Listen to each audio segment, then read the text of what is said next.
భారత పౌరసత్వం లేకుండా పోటీ చేసిన వేములవాడ మాజీ శాసనసభ్యులు చెన్నమనేని రమేష్ పై దేశద్రోహం కేసు పెట్టాలి. ఇప్పటి వరకు ప్రభుత్వం నుండి పొందిన వేతనాన్ని తిరిగి చెల్లించాలి. సిపిఐ జాతీయ కార్యదర్శి డాక్టర్ కె నారాయణ.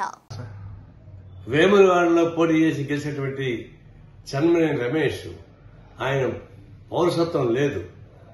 ఆయన కేంద్ర ప్రభుత్వాన్ని మోసం చేశాడు, న్యాయ వ్యవస్థను మోసం చేశాడు.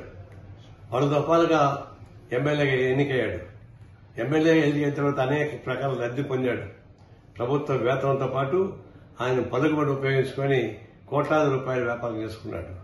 చివరికి ఆయన నువ్వు పౌరుడు కాదని చెప్పేసి కోర్టు తేల్చేసింది. అయితే సుప్రీంకోర్టు మొదలుకొని హైకోర్టు దాకా దాదాపుగా 10 ఏళ్లు అటు ఇటు తిప్పించి అటు కేంద్ర ప్రభుత్వాన్ని మోసం చేశాడు, ఇటు న్యాయ వ్యవస్థను మోసం చేశాడు.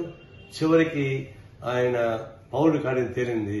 ఎవరైతే కేసు వేశారో పేరు శ్రీనివాస్, ఆయనకు కోర్టు ఖర్చుల కింద 25 లక్షలు కట్టించమని చెప్పి కోర్టు చెప్పింది. దీన్ని బట్టి కోర్టు ఖర్చుల కోసం ఇప్పించినటువంటి కోర్టే ఇప్పుడు నేను కోరేది ఏంటంటే ఆయన న్యాయ వ్యవస్థను మోసం చేశాడు, కేంద్ర ప్రభుత్వాన్ని మోసం చేశాడు.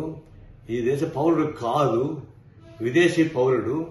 అలాంటి వాడు మోసం చేస్తే అతని దగ్గర నుంచి ఈ ఎమ్మెల్యేగా ఉండగా ఏం అనుభవించాడో, ప్రభుత్వం చేసి ఎంత జీతాలు పొందాడో అది మొత్తం తిరిగి వెనక్కి ఇవ్వాలి.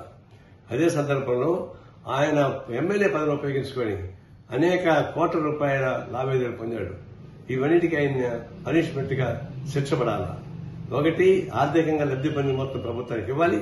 2, మోసం చేసినందుకు చీటర్ కింద అతని కేసు బుక్ చేయని చెప్పేసి మేము కోరుతున్నాం. అవసరమైతే న్యాయస్థానాన్ని కూడా మేము ఆశ్రయిస్తాం.